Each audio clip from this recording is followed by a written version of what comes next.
Hey everyone, my name is Stacy Tisdale and I am a researcher with the Texas A&M Transportation Institute. I'm here today to talk to you about teen traffic safety and ways to empower your teens to help create a traffic safety culture at your school. I really do appreciate this opportunity to share a little bit about what we do and how to utilize teens in the driver's seat to help with your organizational goals.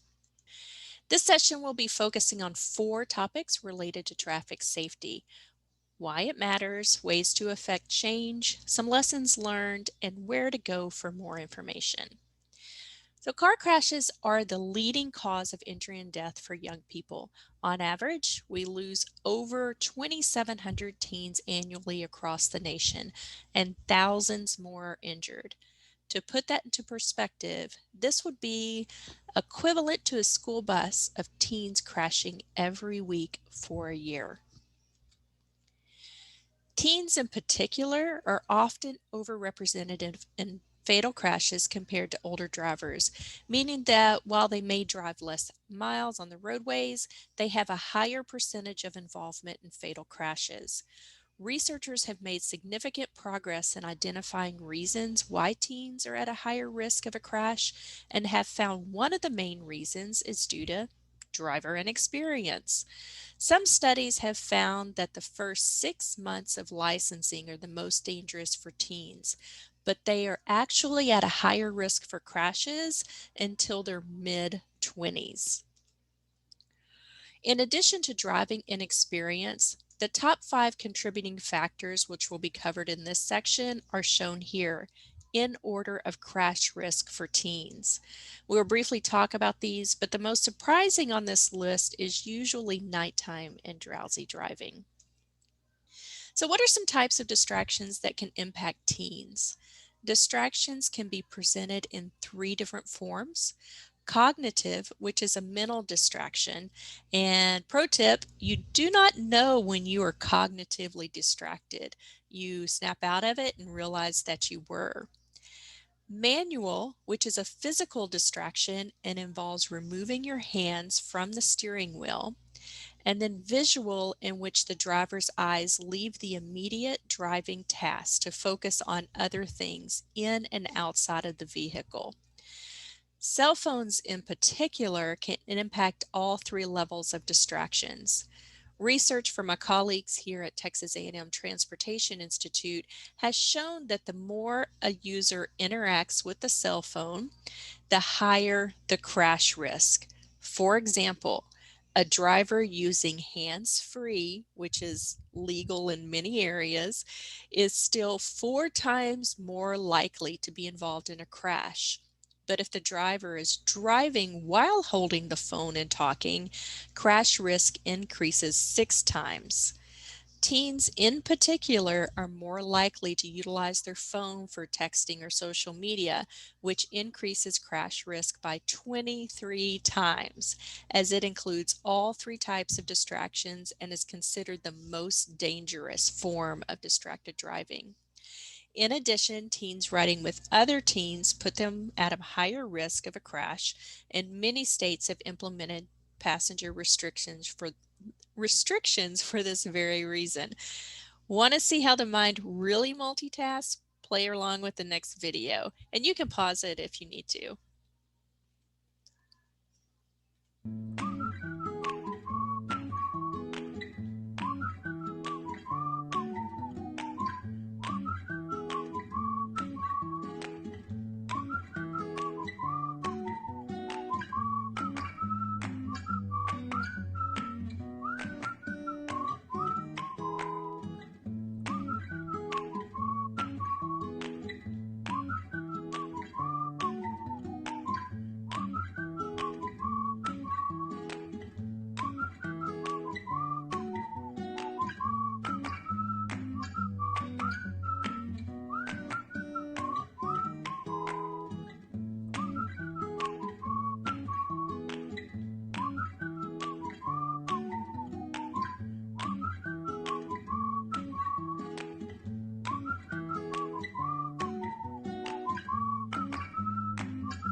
So let's talk about sleep.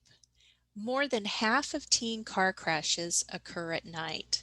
While teens drive less at night, more fatal crashes occur during 6 p.m. and 6 a.m., which is a really dangerous time due to both high risk of drowsy driving and significantly reduced roadway visibility. Teens need adequate amounts of sleep for their own safety. Teens should be getting a minimum of 9 hours of sleep every night to help with their ability to focus, stay alert, and just generally be healthier and happier. What do we know about speed? So, in teen crashes, speed has increased over the last 10 years, even while the number of total teen fatalities has decreased. Not only does speeding make crashes more likely, it also makes them more likely to be deadly. Obviously, since you're traveling faster, it increases the distance you travel between detection and reaction. High speeds make a crash more likely because it takes longer to stop or slow down. Seatbelts are designed to contact the body at the strongest parts of its structure. For teens and adults, these parts are at the hips and the shoulders. During the crash, the vehicle crush zones, so think the body and the frame of the car, help to extend the time it takes for the vehicle and its occupants to slow down. Seatbelts allow the body to slow down with the crash. This extends the time when the occupant experiences the forces during that crash. A shoulder belt helps keep the head and upper body away from the hard interior surface of the vehicle, but also this only works if you are properly buckled in. This means your seatbelt across the center of the chest and the lap belt across the hips, not on the stomach. Also, the back of the seat needs to remain upright with your back against it, and your feet need to be on the floor. An occupant's chance of survival increases dramatically when properly restrained. Teens are 17 times more likely to be involved in a crash after drinking. After alcohol, marijuana is the most abused drug behind the wheel, but driving high is illegal in every single state. This is important because the perception of risk is decreasing among teens when it comes to marijuana use. So, this trend will likely continue to increase, making this an even riskier behavior. A study done to analyze TDS surveys of over 100,000 respondents over the course of 10 years, this was from 2007 to 2017, showed us that more work is needed on these issues. 35% of teens self reported talking or texting on phones while driving, 31% drove after 10 p.m., 23% drove without a seatbelt, and even more rode without a seatbelt. And lastly, 21% drove 10 miles per hour over the speed limit, highlighting the continued need for outreach on these main risks. Graduated driver's licensing, or GDL, has made significant impacts on teen drivers by imposing restrictions on teen drivers, including cell phone use bans, passenger limits, and curfews. But many teens and parents are not familiar with their state's GDL laws, which can render them really ineffective. TDS helps with this through the Ride With Me activity and information where teens talk to parents about teen driving risks and encourage involvement from parents. When looking at what teens found most risky by gender, our study found interesting differences between males and females. Males ranked texting, speeding, drugs, and sleep as some of the most dangerous activities for drivers, while females ranked phones, music, friends, and passengers as the most dangerous. Some interesting points on this are that female drivers have traditionally reported higher levels of cell phone use while driving, but did not identify texting in their top most dangerous activities. Male drivers have been shown to be at a higher risk of a crash when riding with other male peers, yet did not identify friends or other passengers as risky behaviors. These differences are important to help focus messaging and gain better understanding of teen drivers. So, affecting change. Behavior is complex, and with that idea, there are multiple theories that attempt to understand it. Theories can provide us with formulas, so to speak, on the human experience and the multiple components that affect behavior. The more we can understand about what variables affect a certain behavior, the better chance we have to change it. This challenges us to better understand some of the root causes of certain behavior, forcing us to look deeper if we're hoping for change. Behavior is also impacted on multiple levels. Factors at the individual level include age, education, and efforts to educate individuals focus on attitudes, beliefs, and behaviors that prevent risky driving. Factors at the relationship level include peers, family, and partners that influence behavior and experience. The TDS program places a high emphasis on this level, which we'll discuss in a few minutes. The community level essentially represents the setting in which many of these relationships occur, such as schools or neighborhoods. This is another level that our program actively works to affect change. Lastly, the societal level includes cultural and social norms that can influence driving behaviors. Example of large cultural norms impacting behavior can be seen in alcohol impaired driving and seat belts, which dramatically changed over the course of time. Engaging youth can make a difference. Feeling engaged and connected to school can protect youth from unhealthy decisions. Engaging youth can make a difference and act as protective factors against risky behaviors such as substance abuse or binge drinking. For example, teens in a Colorado Healthy Kids survey who felt it was important to finish high school were less likely to binge drink or use marijuana. In addition, students who had adults who they trusted and were involved in their life were also less likely to use illegal substances, which research shows can also reduce instances of impaired driving. Examples like these highlight the importance that relationships and connections have on behavior. So, lessons learned. The Teens in the Driver's Seat program seeks to provide students the opportunity to be a part of the solution by utilizing positive peer influences related to the five main traffic safety risks. Results on schools who successfully utilize the program show improvements in seatbelt use and reductions in cell phone use. Teens are ambassadors to safety and can come from any student organization or also operate separately, whichever works best for them. TDS targets where they live and where they are. We work with what they're already doing.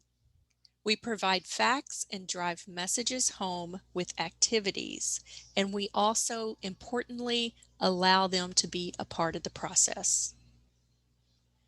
So, some social media best practices that we live by is that teens now spend up to 9 hours a day on social platforms, while 30% of all time spent online is now allocated to social media interaction.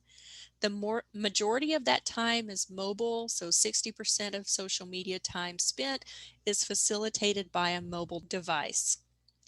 So we really adhere to teen-friendly messaging and trendy topics. We want consistent and frequent messaging.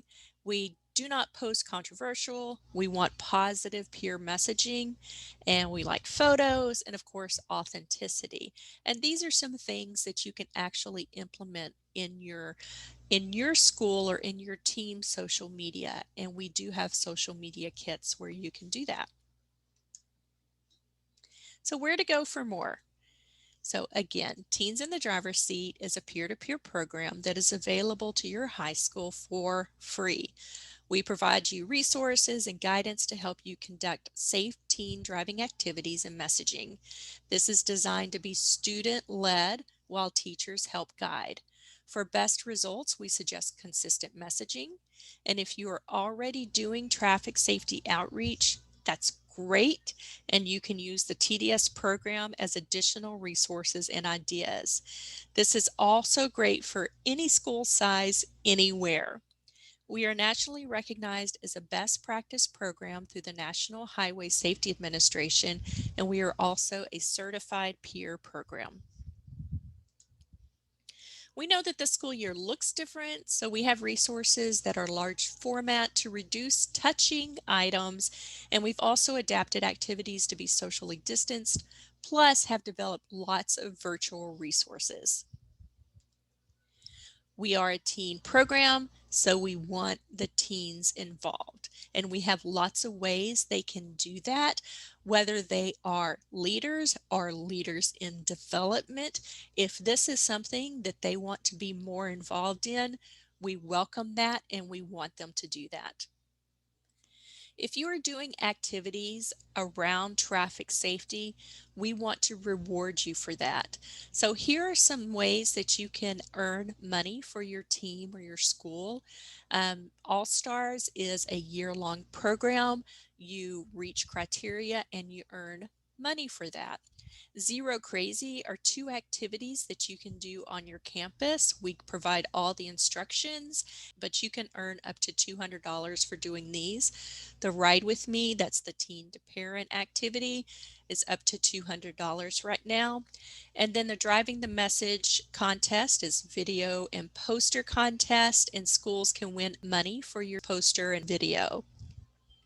Student surveys, so where we get our research and that information that I presented earlier, we ask that schools do this on a yearly basis. We provide a fantastic report back to you so you can know exactly what the information was that was collected. That earns a $50 gift card, and we also have other contests throughout the year. So how to start? You complete an activity form, and I'll show you where to go in just a second. Receive a resource kit with all your materials and team t-shirts. You also get our support in helping your activities. So we provide activity ideas, all of the virtual resources, all of that good stuff to do what you want to do in your school and in your community. The order form activates your school for the school year, and so that way you're eligible and you can start earning money. All active schools are asked to complete the annual surveys and then also conduct activities throughout the school year. So here's where you go. Our website is t-driver.com, and just click on that ad in the upper left-hand corner to take you to the form. A quick thank you to our sponsors who provide our time, the kits, and incentives. And that is the presentation. I do appreciate you guys for everything that you're doing, and especially this year when times are so tough, it does not go unnoticed. If you have questions or need to reach me, here's my email address, and I appreciate you and have a great conference.